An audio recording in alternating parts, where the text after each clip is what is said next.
Hello अलिफ, अलिफ। किसे कॉल कर रही थी तुम? कुछ मामलात हैं जो फौरन हल करना जरूरी है। इफ्तार से पहले आ जाऊंगा, फिक्र मत करें। अम्मी जान, आयशा आपके हवाले।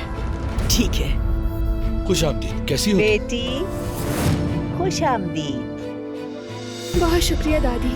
मैंने कहा खोलो दरवाजा। तुम्हें बात समझ नहीं आती? कितनी दफा कहना पड़ेगा कि खामोश रहो? हो रही है मुझे। शुक्र है तुम आ गए, मैं बहुत डर गई थी। खुदा का शुक्र है कि तुम आ गए उमर। अब तो ये घर बच्चों की आवाजों से गूंजना चाहिए। इंशाल्लाह अम्मी। हमें क्या मालूम, शायद ये दोनों बच्चा चाहते ही ना हो। काफी देर हो गई, अकेले मत जाओ, मैं छोड़ दूंगा। कहा ना मैं चली जाऊंगी मेहमद। आयशा देखो, मैं तुम्हारा दुश्मन नहीं, ऐसा सलूक मत करो मेरे साथ।